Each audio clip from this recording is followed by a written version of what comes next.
Hello, everybody. I am Roger B. This is Locked and Loaded, and you're listening to America's Web Radio. Today, we're going to talk about a couple of different things. Particularly, we're going to start off with some news that's going to be a little disturbing, and then we're going to try and get into all good news after that. I've decided today is going to be the good news in April Day, after we get after this past one little thing where the Biden administration argues again in front of the Supreme Court for warrantless home entry and gun seizures.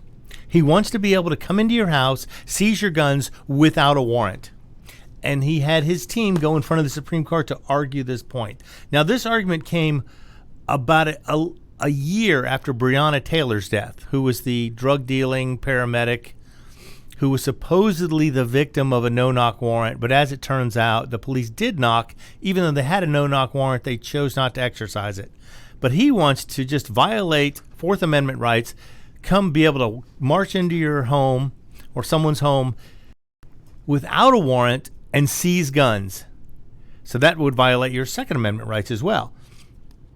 And the thing is, he wants to do this because of the new laws they're trying to pass. They think anybody who doesn't abide by their restrictive, anti-constitutional laws should be the subject of warrantless searches and automatic gun seizures. This is a complete violation of so many rights. It's not even, I can't begin to tell you how much of a violation this is. The Fourth Amendment was put in the Constitution to protect people from exactly this sort of thing. And he wants to argue that, this doesn't violate that because we're going after guns. So you're going to violate their Second Amendment rights. And because you're going to do that, you want to violate their Fourth Amendment rights as well. I don't know. This is what it's coming to. Apparently, after his statement this past week, no amendments are absolute. Well, if that's the case, let's just ignore the 16th Amendment because I don't feel like paying income taxes anymore. If the amendments aren't absolute, then I should absolutely not have to pay my income taxes.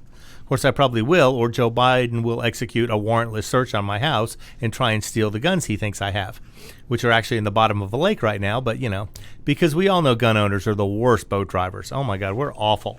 That's why we end up with so many boating accidents.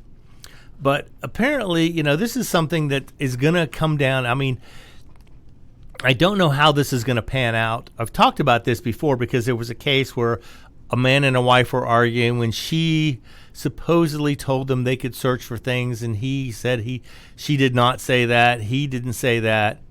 And it was a huge mess. But just the fact that they could come in on a warrantless search and check for guns and confiscate them is completely ridiculous.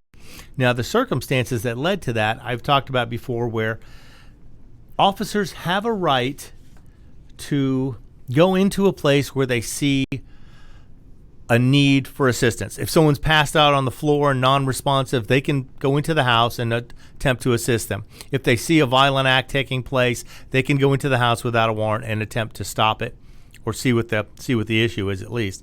But now they want to use it and extend these powers to affect gun owners. And I think this is completely ridiculous.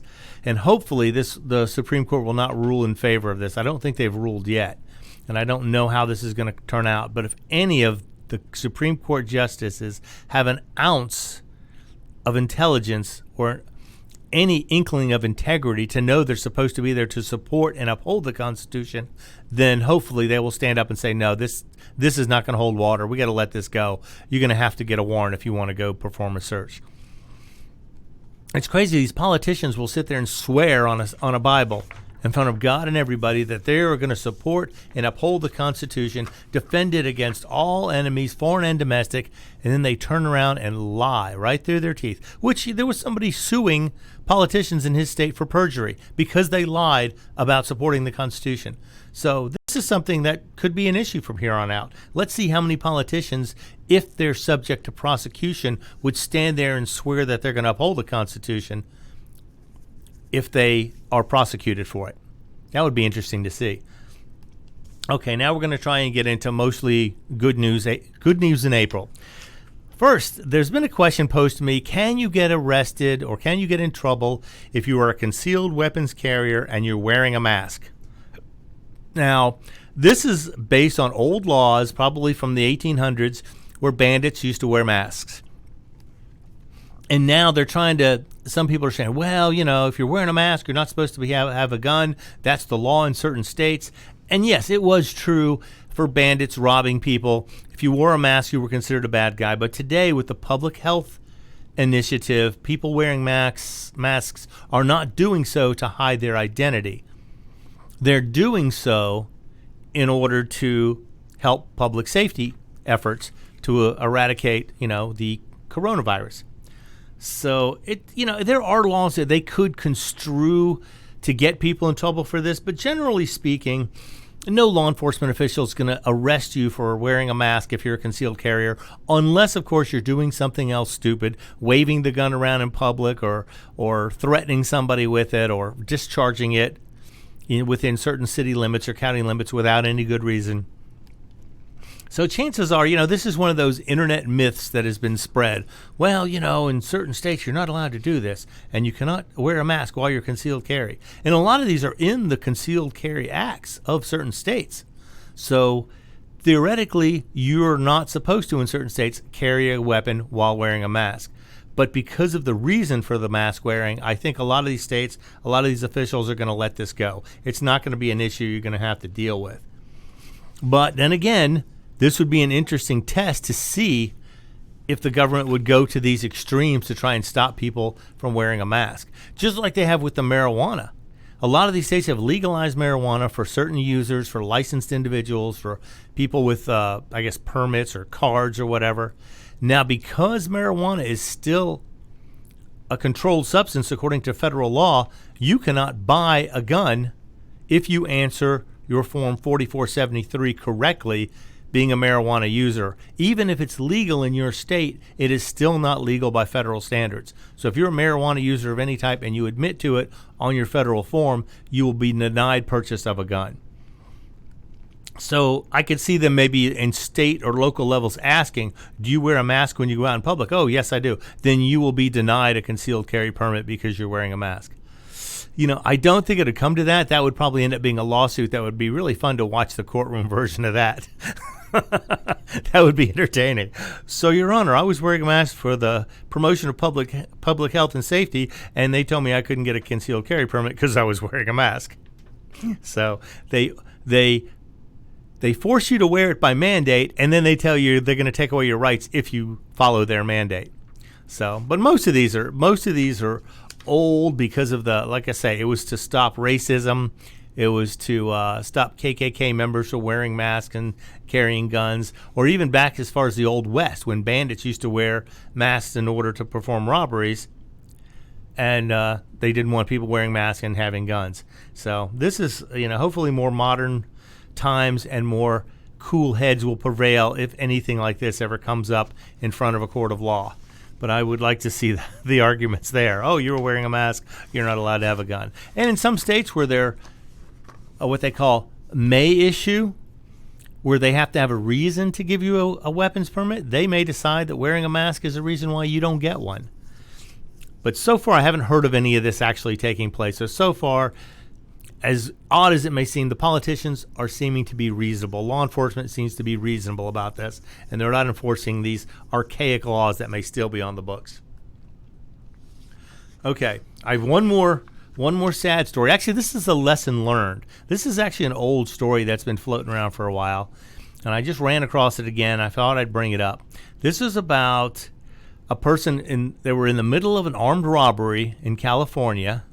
Can't remember what city it was, but the city in California. He was in the middle of an armed robbery. He was a store owner, and his son were working at the store, and someone came in and tried to rob them. He handed over his wallet, his watch, a few other things, and the robber demanded more money. So he goes over to the cash register, pulls his weapon out, and was going to fight back. However, he carried his weapon without a round in the chamber. So he had to rack the gun and get a round in the chamber before he was able to fire on the bad guys. Unfortunately for him, he spent the last seconds of his life trying to rack his pistol before he got shot down and killed, and his son was killed at the same time because the armed robbers had rounds in their chambers. So, that's something that it's, when you're under that kind of stress, don't put yourself in a situation that you're not extremely comfortable with. I mean, now I've seen guys draw, rack, and fire a pistol in under 1 second. If you practice it and can do it, that's fine. But this guy pulled his gun and was trying to rack it, and apparently he was not very well trained in its use. He thought it would be safer to have the gun without a round in the chamber.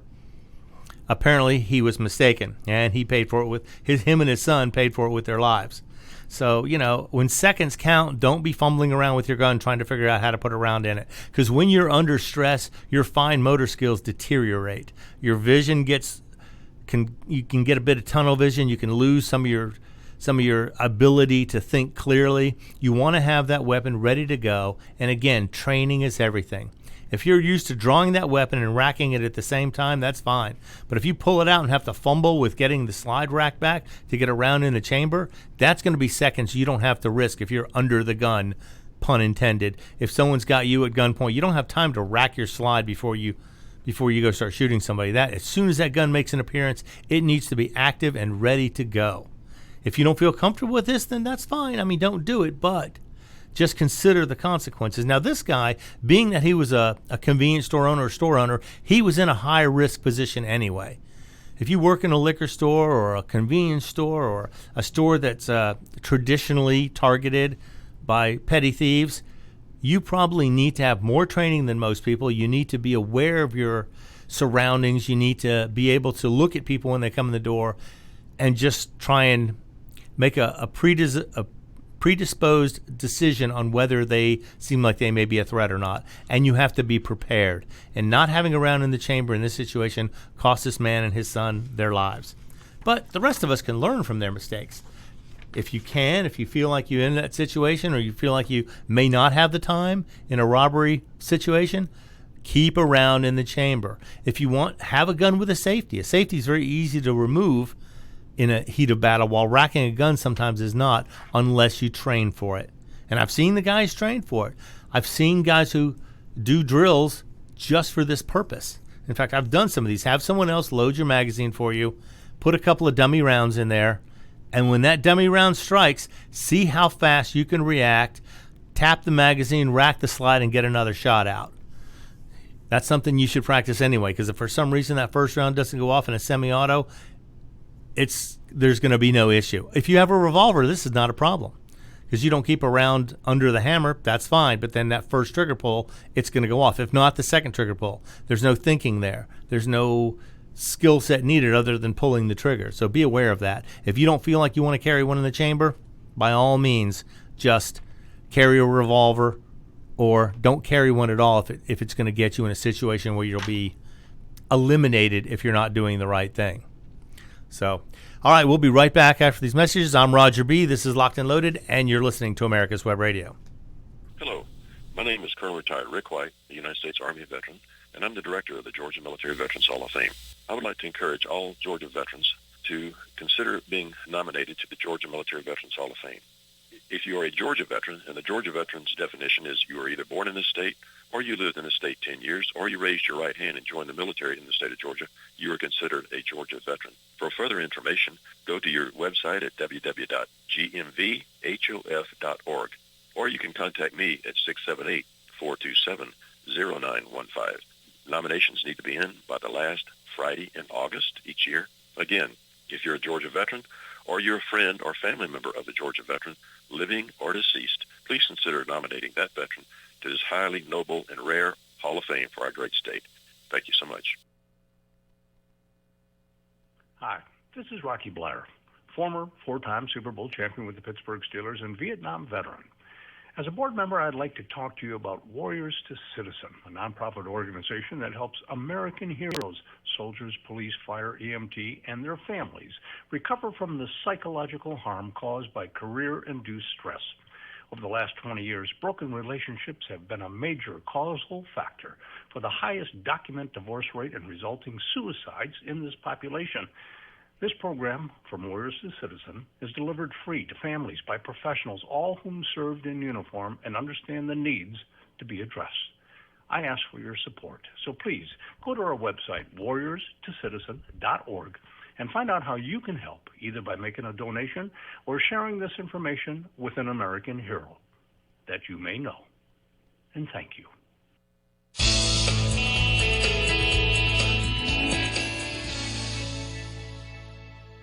This is America's Web Radio.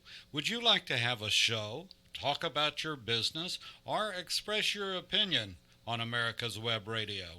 Just email gm@americaswebradio.com and we'll get back to you.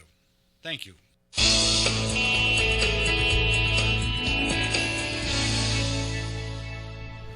Hello, I'm Roger B. This is Locked and Loaded, and you're listening to America's Web Radio. Now we're going to get into the good news. I did one segment of some not as good news, but now we're going to get into the good news. LWRC, a company that's been making AR-styled weapons for a long time, has come out, long awaited. I think this was publicized during the 2015 SHOT Show. It's finally available now. The LWRC Submachine Gun 45. Submachine gun pistol, which is now going to be available to civilian markets. They have started, I think, taking orders for military and police markets, and this is a 45 caliber submachine gun, so it's a little bigger than a lot of the 9s, like the HKs and the CZs and stuff like that. Some of the pistol caliber carbines that are out there. This is a 45, though, made by LWRC, and they are an excellent maker of firearms. They have been for a long time. And they brought this thing out, and it is interesting because a lot of people consider the MP5 or the HK MP5 the standard by which all others are judged, and it's got its roller block delayed recoil system. And the reason why they do that, in case you don't know, is if you fire a weapon and the bolt opens too quickly, all the hot gas and the pressure from the round, if it opens before the bullet leaves the barrel, you'll get all that pressure, hot gases and stuff coming back through the chamber, and you want to avoid that. So the idea is to slow it down with a direct blowback system. They just use a heavier bolt which moves slower, and the bullet leaves the barrel before the bolt opens up. The HK uses a lighter bolt, but it has these little rollers in there that will delay the opening of the breech until the bullet leaves the barrel. Now, LWRC did a little differently. They have a direct blowback design, but it's has a short recoil action, which includes a moving barrel.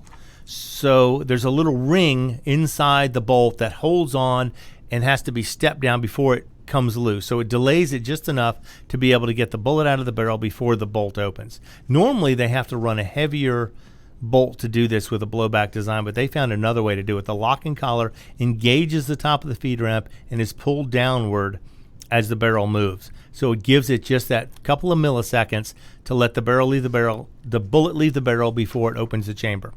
So this is pretty innovative, because this is not something that's, I think, has been done before. I'm not sure. I don't know the operation of all submachine guns ever produced. But the controls on this are very similar to an AR-15. So if you have an AR-15 or you use it or train with it, this should be very intuitive in how to use it. And there's a paddle-style mag release in front of the trigger, and it uses AR-style fire control. So, if you're used to using an AR, this would be an easy transition for you to get into the submachine gun market, especially with a 45 caliber. This is going to pack a lot more punch than some of the 9mm. Although I'm a huge fan of 9mm because you can always shoot more when it comes to 9mm, especially with the plus P ammo and stuff like that. An interesting thing about the gun also is it uses the HK UMP magazines. They figured, why spend technology and time trying to develop our own proprietary magazine when the HK UMP mag is already out there in force? It's already being produced by several different companies. Why not just use something that's already out there? I probably would have gone with a Glock magazine personally, because that's what the Chris carbine does that. It uses the Glock magazines. But, the SMG is also, it's a very specific weapon, and if you have it, you're probably going to get all the things you need specifically for it. So getting the UMP mag will probably be a little more expensive, but it's going to work. And now the one that comes to civilians is equipped with an SB Tactical Folding Pistol Brace. Now, the pistol brace may become an endangered species here soon. We don't know. But it's a perfect subject to put a red dot on, or even a low-powered variable optic, run something like that. And the 45 caliber just packs a little more punch than the 9mm. Now, being that it's LWRC, it's not going to be cheap. It's got an 8.5-inch barrel, weighs almost 6 pounds, 5.9 pounds, 15 1/4 inches, and is $29.95. That's right, $2,995. So it's a little pricey. But there's a lot of military and law enforcement units that consider LWRC a step above some of the less expensive options. And the fact that it uses the HK UMP mags, some law enforcement and military units are already using the HK, so it would be an easy transition. Keep your magazines and ammo and everything the same. Even if you're running both the weapons, the magazines would be the same in both of them. So that's something to look at. If you're looking for a new pistol caliber carbine, check out the new LWRC SMG 45. Now, I think they're just releasing them to military and law enforcement right now, but they've shown pictures of the civilian versions, and they should be coming out shortly. I don't have a date on this article to know when it was released, but it's coming. So you should be able to pick one up in stores not too long, assuming you'll be able to buy guns after Biden's finished violating our Second Amendment rights. I hate to think he's going to violate any part of any of us, but that's what Joe Biden does. He swears to uphold the Constitution, and then he violates it. Okay. In other news, I don't know if you've heard Remington Arms had gone bankrupt. They were sold off in various pieces, and the company that owned them, I think it was Vista Sports or something like that, owned several gun companies, and they sold off a lot of them.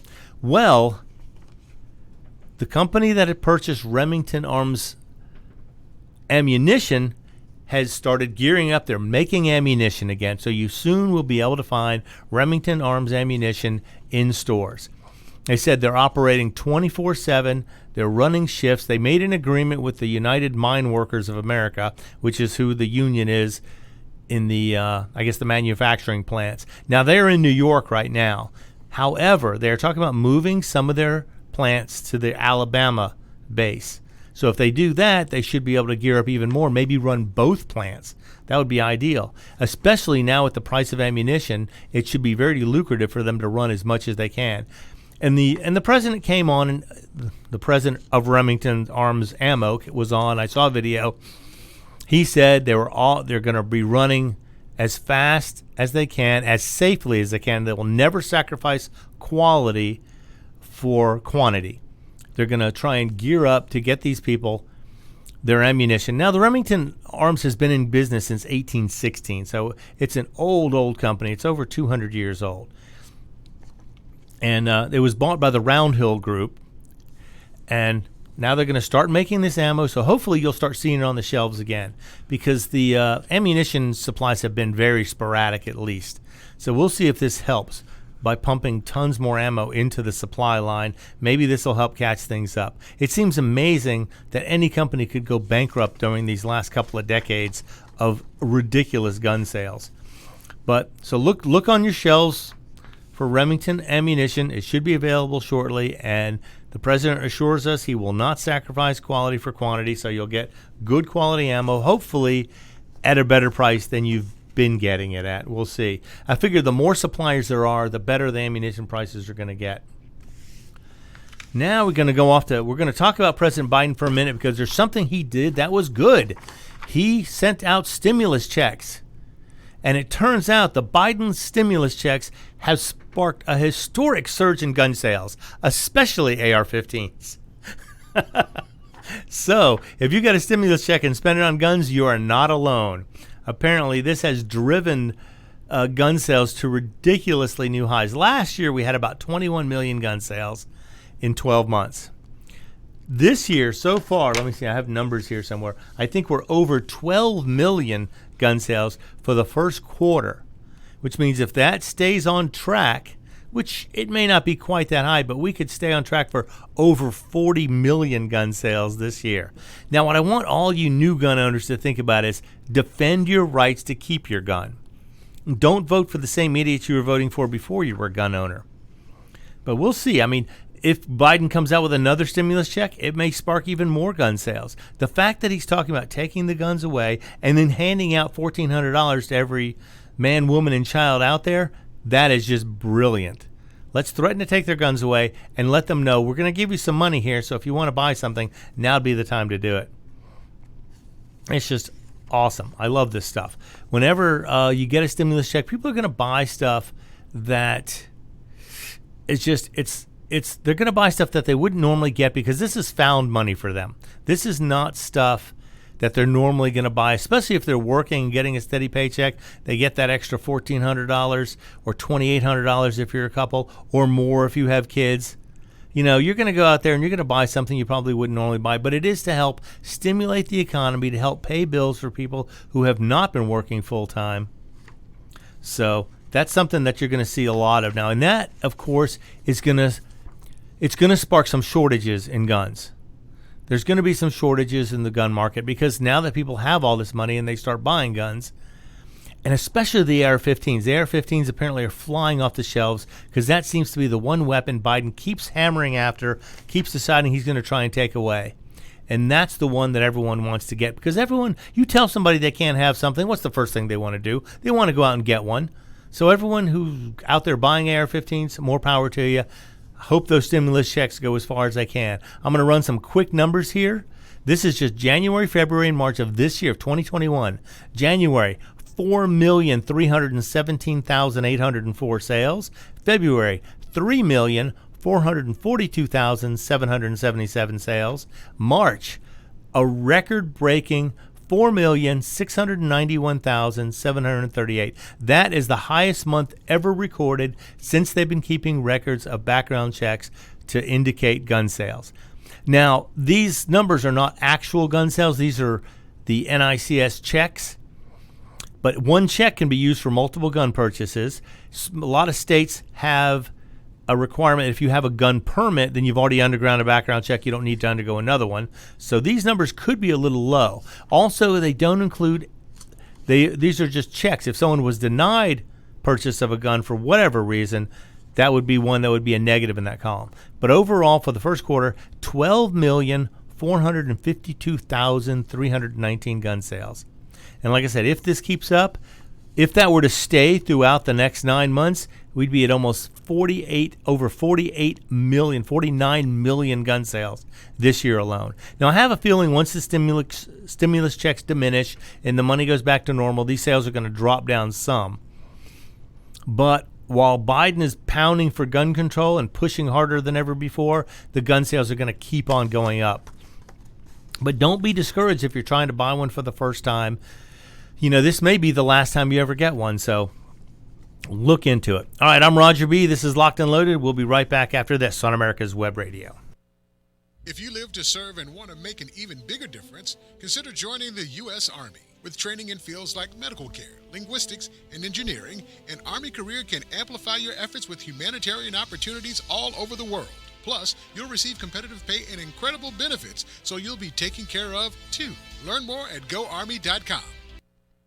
Whether cruising the Strip in a 57 Chevy or taking the family on a vacation in a 71 Oldsmobile Vista Cruiser, you need to tune in to Classic Cars with Steve Ronaldo and Jim Weber every Saturday from 8 to 9 a.m. on americaswebradio.com.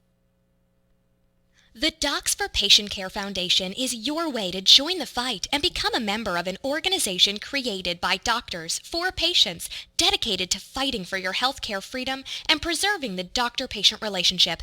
Get a pen and paper. Write down docs4patientcarefoundation.org. That's DOCS, the number 4, patientcarefoundation.org. Go to our site and please make a generous tax-deductible donation and join the fight today. Thank you. You're listening to americaswebradio.com, the pioneer and leader in chat radio. Thank you for listening. I'm Roger B. This is Locked and Loaded, and we're back on America's Web Radio. Right before we left for the break, we were talking about Biden's stimulus package stimulating gun sales. Now, this is just, to me, this is almost a slap in the face to him because he's trying so hard to limit your guns, limit your ammunition, keep you from having an AR-15. And just the very fact that he sends out money to all these people and they spend it on guns is phenomenal. So if you're one of those people who got a new gun with your stimulus package, congratulations. Hope you can soon find some ammo for it. Hopefully that supply line will start to fill up a little bit. But there's nothing wrong with exercising your Second Amendment rights with a stimulus check given to you by your government. So more power to everybody who's done that. I personally would do the same. And I wouldn't say that I have because all my guns were lost in that horrific boating accident. But if I was going to buy new guns, I would do it with a stimulus check for sure. Okay, more good news for Good News April. West Virginia in the news this week. Their governor has just signed a bill while California Democrats are trying to raise taxes on guns and ammunition to try and discourage their purchasing. West Virginia has eliminated sales tax on all gun purchases. This is spectacular. That saved people around 6-7% on every gun purchase, so you no longer have to worry about sales tax on a gun in West Virginia. That is outstanding. This is the kind of thing we need to see more of from the states. They need to push back. They need to show that they're going to encourage people to be armed if they need to be. And this is exactly the way to do it. And I'm sure there's people out there whining and complaining, well, why don't you make food tax-free?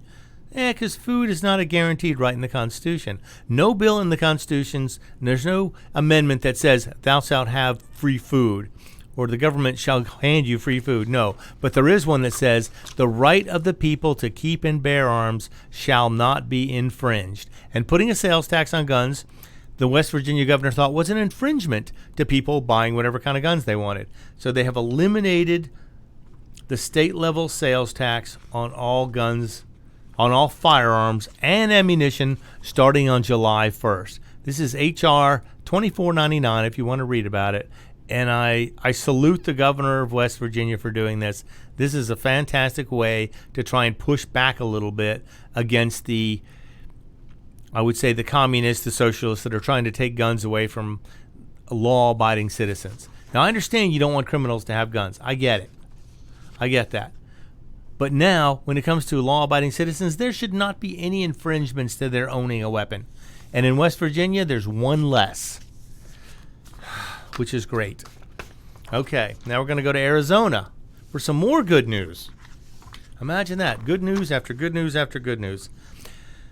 This is, okay, Arizona has again, or is one of the states now that's coming out and saying we are going to be a sanctuary city. We are not going to allow any of our local law enforcement agencies from implementing or assisting in the implementation of any of Biden's gun control agenda. So in Arizona, the federal officers will not be able to get assistance or help from any local agencies according to the law. The law will restrict the local agencies from assisting federal officers in enforcing any gun laws they think are not legal.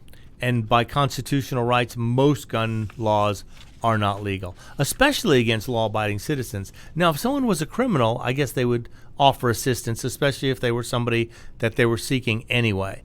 But for law-abiding citizens to be prosecuted by the federal government for something as simple as having an arm brace on a pistol, which may eventually come down to being illegal. They seem to be going after two main things here.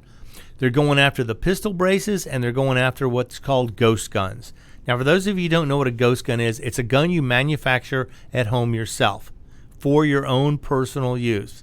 You can do this out of almost anything. You could take a lead pipe, or you could take a steel pipe, put a hole in the back of it with a nail, put a 12-gauge shell in there, pound the nail, fire the gun. That's a firearm. That's legal to be made in your homemade guns are legal to possess. However, you cannot sell them to anybody unless they become registered and you put a serial number on them. But you may manufacture guns. However, there are limitations to this. You may not manufacture fully automatic guns. You cannot manufacture anything with a rifle less than 16-inch barrel, a shotgun less than an 18-inch barrel. All the NFA rules will still apply to home manufactured guns. The only thing is you don't need to put a serial number on them if you keep them for personal use, and you're not allowed to sell them unless you register them and put a serial number on them. So this is something that they're going to probably start coming after. Now, if you're familiar with them, probably the two most popular ones are the AR-15s and the Glocks, the Glock pistols. Those are the two that are probably the most popular as far as building ghost guns out of, because you can get a lower that's 80% complete, finish it out yourself, and you have an AR-15 with no numbers on it. Which is your right. As an American citizen, you can own this, you can have it, as long as you don't sell it. So this is probably one of the things that has sparked the Arizona state law to say we don't want to help push, we're not going to help federal law enforcement officers enforce laws we don't believe are constitutional. And this is one that should be. I mean, the pistol brace has been out there since, oh God, I want to say 2012, I think, was when they first introduced it. SIG introduced a pistol brace that was developed by a veteran who was confined to a wheelchair and I believe only had one arm. So in order for him to fire an AR-15, he needed a brace to wrap around his forearm to hold the gun more steady. It made it much easier for him to use it. So these have been around for a while. There's over probably between 4 and 6 million of them in circulation so far, with hundreds more being sold every single day. So I can't wait to see them try and take this away. But in Arizona, you will not be getting local authorities helping federal officers take your gun rights away. So kudos to Arizona. However, I still think the very best sanctuary gun laws that were passed were in Missouri, because in Missouri, not only do local law enforcement agencies are not allowed to help federal agents enforce the law, but if they find federal agents enforcing laws they do not believe are legal, the federal agents are subject to arrest by local authorities. Now that is something I still am waiting to see happen. I want to see federal officers at a standoff with local law enforcement officers and see how they work that out. Now, being that they're probably both professional law enforcement officers, I'm sure they're going to have a lot of discussion before anybody actually gets arrested or goes to jail. Hopefully the feds will stand down, go away, and not come back to Missouri again and say, you know what, we're not going to get into that with them again. We don't want to have a clash with the local law enforcement officers while we're trying to enforce federal gun laws. Even if the federal gun laws are illegal, unconstitutional, and frowned upon by the Missouri local and state law enforcement officers. So we'll have to see how that goes. But I would love to see a confrontation there and see that one go to court. I have a feeling, however, I have a bad feeling that the Supreme Court would probably rule in favor of the federal officers, just as they did in a Kansas City case where Kansas City had gun laws saying you could do what you wanted. We don't believe the NFA rules are viable as long as it stays in the state of Kansas. Now, these guys ended up going to court. They got arrested. However, they got away with an $800 fine, which, if you're familiar with the NFA rules, usually the minimum fine is $10,000 and a minimum several years in prison. They got no prison time. They got an $800 fine, and they were let go. I don't know if their records were tarnished to where they can't own weapons anymore. I couldn't get any details on that. But that's going to be something, we're going to have to come down to the point to see where people are going to start pushing back. Where are they going to start saying, no, this is wrong, you can't do this. This is illegal, it's against the Constitution, it can't be done. But you're doing it anyway. So, you know, they did the same thing during the Revolutionary period. The British came to America, to soon-to-be American citizens, said, give up your guns, you can't have these, we're the only ones who are supposed to have guns. They told them to get stuffed, and they started shooting at them. So that's how the Revolutionary War started. They wanted to take guns away and tax them without any vote, and they decided, you know what? No, we're not going to do this. We're not giving you our guns. We're not giving them up. We'll give them to you one musket ball at a time. And thus the Revolutionary War started, and a country was founded. One of the greatest countries to ever grace the earth was founded. However, there are politicians now who are trying to, I guess you would say, diminish the United States among other countries. They want us to be equal with everybody else. We're not equal. We're better than everybody else, in my humble opinion. Better for a reason, because we have freedom and opportunity. We have protected rights that the government cannot infringe upon or take away from us. But unfortunately, the government doesn't see this as a problem to take our rights away. They think it's okay. They think it's all right to stand there and go, oh, well, we're going to change the law. Even though the Constitution says we can't, we're going to do it anyway, and we're going to see how far you're going to let us push. So let's see. I'm curious to see. It's going to be a fight, and a lot of the states are standing up to the federal government. But ever since, I believe it was the 17th Amendment was gone, the states no longer have representation in Washington. The people vote for the senators and the congressmen. A long time ago, states sent 2 senators to represent states' rights. Now states have no rights. In fact, foreign countries sometimes have a lot more representation than states do in the United States. So we'll have to see how that comes out. But I hope these states keep pushing back. I certainly hope that people stand up. In fact, there was an article I just found by a young lady. I saw a picture of her, so I know she's a young lady. And this was about non-compliance. Now, when I tell you about any of this stuff, I'm not telling anybody to not be compliant with any laws. You're supposed to be, if you're a law-abiding citizen, you should abide by almost any laws. However, it seems as if the politicians are going to violate rights that have been clearly stated are basically non-violatable, but they're going to do it anyway. Shall not be infringed means exactly that. You shall not put any infringements to the American citizens keeping and bearing arms. Now, it seems as if a lot of Americans have already been non-compliant with a lot of gun laws that have been out there. You know, there are certain states that are pushing for magazine bans and for gun bans. In some of these states, I think a lot of the people have just decided, you know what, I'm going to hold on to it as long as I don't do anything wrong with it. You're going to have to come find it. And it's funny because what's his name? Beto Francis O'Rourke says, oh yeah, if we're able to pass mandatory buybacks and I'm able to sign it into law, I fully expect Americans to turn in their AR-15s and AK-47s. Really? There have been over 20 million AR-15s sold in the last 20 years. In fact, in 2004, when they enacted the first crime bill or assault weapons ban, there were approximately 400,000 AR-15s in public hands. Now that number is up to 20 million. So you're going to go after 20 million Americans, or some Americans have more than one. You're going to go after millions of Americans, turn them into criminals overnight by forcing them to give up weapons that they have every right to own. Now, this probably it violates the Second Amendment. If you're going into their house and searching illegally, it violates their Fourth Amendment rights. So it's like the politicians don't care. They take an oath, they swear to enforce to stand up for the Constitution, and then they turn around and go against it. Now, if you want to do this, let's start with the politicians. Let's get them to give up their armed bodyguards. Let's get them to give up their M16s, their fully automatic assault weapons. Because like I've said before, these are not assault weapons. Assault weapons are select fire. AR-15s are not select fire. They are semi-automatic weapons, just like a lot of shotguns, a lot of rifles, a lot of handguns. They operate the same way. Putting a pistol grip on a weapon does not turn it into an assault weapon. Just like putting racing stripes on your car does not turn it into a race car.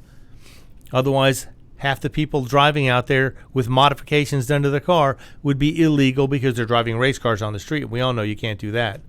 But making a cosmetic change does not change the functionality of a weapon.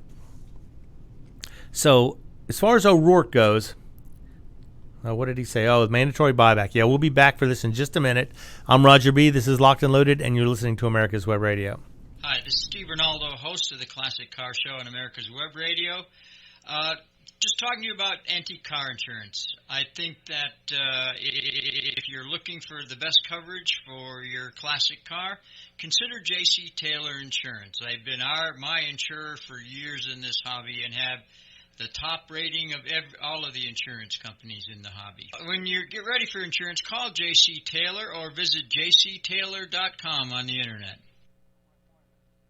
Whether cruising the strip in a 57 Chevy or taking the family on a vacation in a 71 Oldsmobile Vista Cruiser, you need to tune in to Classic Cars with Steve Ronaldo and Jim Weber every Saturday from 8 to 9 a.m. on americaswebradio.com.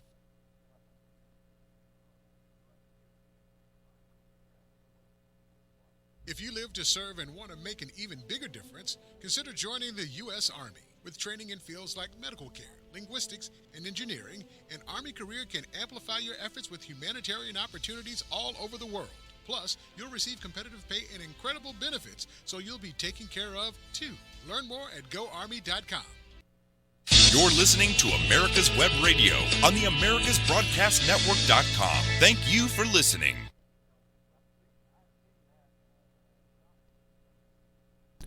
And we're back. I'm Roger B. This is Locked and Loaded, and you're listening to America's Web Radio. Right before we left for the break, we were talking about non-compliance. Now, this is something that Americans have been notorious for when it comes to gun and weapon bans, because they realize, I'm not a criminal. I'm not going to use my gun in an illegal way. I shouldn't be penalized for it. And we have a Second Amendment. We have a Second Amendment in our Constitution that defends my right to own a gun a weapon, an arm, to arm myself.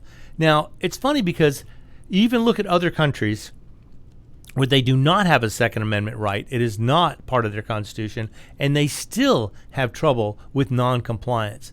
People are not usually willing to give up their means of self-defense or self-preservation in order to placate a government that is overreaching, overstepping, trying to accuse law-abiding citizens of what criminals are doing. New Zealand is a perfect example. They had a shooting there, and the knee-jerk reaction was ban everything that's semi-automatic, ban everything that could be potentially dangerous. Oh, let's make some new laws. So they did this. They banned all semi-automatic weapons that were fed through a magazine, and even some of them that were fed through a tubular magazine. So you had to, you were subject to registration, or if it was illegal, you could register it. If it was not legal, you had to hand it in, get rid of it, subject to a buyback. Now, all these rifles were not registered prior to this, so they don't know who had them.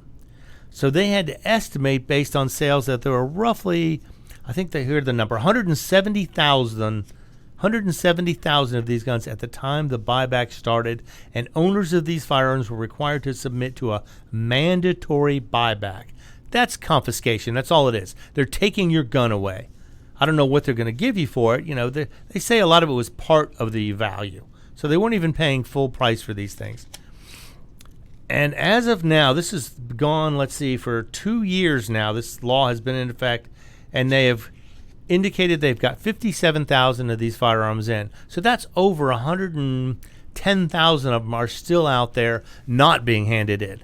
Now, they've given some leeway or had forgiveness time periods where they're trying to tell these people, okay, we're going to give you another chance. We're going to let you do this again. No one's handing in their firearms. No one wants to get rid of them. It's insane that they think people are going to do that. And then on top of that, if you did hand your weapon in and you became part of this registry they had where you handed your weapon in, the New Zealand government failed to adequately protect gun owners' confidential information, including bank account details, because the money was directly deposited in their accounts, and an estimated 37,000 firearm owners had their personal data breached through the New Zealand government's official buyback program. Their website was hacked. So basically, you hand in your guns, or some of them, or whatever guns were considered illegal at the time, and then your information was hacked and released out into the public. So now any criminal knows, oh, this guy handed in some guns. He's probably got more. It's just ridiculous. So they violate their security. They violate their rights for self-preservation, for defense of their property, their home, their families. And then they violate, then they have a breach and they lose data. So it's an assault on liberty that New Zealanders had fought against for a long time. In fact, there was one instance where a SWAT team stormed into a man's home over the possibility that he possessed a tubular magazine for a .22 long rifle lever-action gun. A .22 lever-action gun. They're going after him because it was one of the ones they considered a violation of their new gun laws. Yeah, it's when you give politicians power, they take way too much. They overstep every time, and they're going to do this. They're going to do it here. They're going to do it in New Zealand. They're going to do it anywhere it's tried. It's crazy that they think weapons in civilian hands, law-abiding citizens, are going to pose a problem. So keep that in mind. They may be coming for this, but as far as most Americans are concerned, I don't think they're going to hand over things very readily. I think they did this in Connecticut too. They had you had to get rid of all these magazines and all these guns that they determined all of a sudden were illegal, and they had several thousand of them show up, but they're estimated there's over 1.5 million of them in circulation up there, and only a few thousand of them have been handed in or registered as they're supposed to. The rest of everybody's just standing by going, you know what? I'm not registering anything. I'm not giving anything up. These are mine. I bought them. I used them legally. You're not going to be able to take them away. And that's what it's going to take. I mean, if there's enough non-compliance, enough people stand up and say, no, this is not legal. This is not the way this country is supposed to be run. My Second Amendment rights are intact. They should not be violated or infringed upon. That's what it's going to take. People are going to have to stand together. They're going to have to stand up, defend their own rights. Otherwise, all that is required for evil to thrive is for good people to do nothing. So if you stand back and let it happen, you are complicit in the failure to enforce the laws in this country. And the politicians don't care because they will always have whatever guns they want to protect and defend themselves. Trust me, your politicians are not going without armed protection. They're not going without full capacity magazines, assault weapons, whatever they want to defend themselves. That's what they're going to have. You, on the other hand, being a mere peasant in their eyes, should not have access to these things. So keep that in mind. Do you want to be a peasant or do you want to be a citizen? You know, if you turn your guns in, you're giving up all your essential right to defend against tyranny. You know, no one gets into a boxcar voluntarily if they have a gun. It's happened in just the very last century. It's happened. Genocide has happened. And all the rulers that will enforce a genocide took guns away first. So it kind of makes you wonder, what are these politicians planning where they want to take the guns away? What do they want us to endure without being able to fight back? I don't know. Think about that for a minute. And again, this is something I've talked about before. Local law enforcement officers are going to play a big part in potentially enforcing these laws. Now, in some states, they may be all for it. California, New Jersey, New York, the local law enforcement would be all for disarming all the American citizens they possibly can. But in other states where freedom prevails and they realize they swore an oath to defend the Constitution and that's what they're going to do, the law enforcement officers themselves may be much less complicit in abiding with these archaic and illegal federal laws. So we'll see. But Americans have had a history of non-compliance. I mean, that's how we founded this country. The British wanted us to hand our guns over. We said, no, we're just going to shoot you instead. We're going to use our guns to defend our freedom. We're going to use our guns to defend our rights. And when the founding fathers came forward and put together the Constitution, they did not just come from a deer hunt. So don't tell me about, I need this many rounds to hunt, I need this many rounds to shoot birds or deer or hogs or whatever it happens to be. The Second Amendment is not about hunting. It is about defense against tyranny, against all enemies, foreign and domestic. That's one reason why the United States has probably never been invaded. Because anybody who's making a plan to come into the U.S. would know there's guns everywhere. That's why the Japanese never came to American soil. Because they said, you know what, there's a gun behind every blade of grass. And Americans, most of them, know how to use them. It'd be one of the largest standing armies in the world if all American citizens who own guns came forward and decided to fight for their country. So when their country turns against you, though, I don't know what you're supposed to do. Right now, I can say vote. Get out there and vote. Vote for people who will defend your Second Amendment rights, because if you don't do it now, you may not have another chance, especially all you new gun owners. There was almost 8.5 million of them last year alone. Look at who you vote for. Look at where they stand. Look at how they want to take your rights away. You just purchased this brand new weapon. You don't want to give it up. You don't want to give it away. Hopefully you're learning how to use it, learning how to defend your family, your home, yourself. Don't give up your right to self-defense. You know the politicians are not going to do it. So get out there and go take your stimulus money. Buy a gun. Be a gun owner. Be a responsible gun owner. If you have a handgun, get a permit if your state offers them to carry it. Even if you don't want to carry the gun, get the permit. It'll make you more legitimate as far as citizens go. Now, there are certain states that don't require any permit at all to carry a weapon. Constitutional carry is what they call that, because the Constitution clearly states shall not be infringed. I just can't say that enough. But yet the politicians don't care. They take an oath and they don't care. So yeah, I mean, it's funny because they say citizens are law-abiding, and we are. We, by far, gun-owning Americans, citizens, are probably some of the most law-abiding people you'll find, because they know the laws. They look at the laws before they carry. They have to be better than the citizens that are shotgun owners. They have to know the rules, they have to abide by the rules, and they have to stand up for the rules. However, when they change the rules and violate basic human rights, the Bill of Rights, it's named the Bill of Rights for a reason. Even though it doesn't give you rights, it defends your rights. It says what the government cannot make laws to violate. They cannot have illegal search and seizure. They cannot come after you for exercising free speech or freedom of religion. They cannot come after you for owning a firearm, any kind of firearm. And there's a lot of talk now of revisiting the NFA Act, which is the National Firearms Act of 1934. This went into effect, and what it did was it made arbitrary limits on certain things that just, by today's standards, would seem ridiculous. Like if I asked you, would you like a rifle with a 15.5-inch barrel? You'd say, sure, that sounds like a good idea. Oh, but that's illegal. But if it was a 16-inch barrel, it would be illegal. But 15.5 inches is illegal. And you're thinking, well, why? That sounds stupid. It is stupid. And there's no logical reason for enforcing that kind of law. And these are laws that have been on the books since 1934. It's been, over 110 years already. Over 100 and do the math real quick. Over 100 years.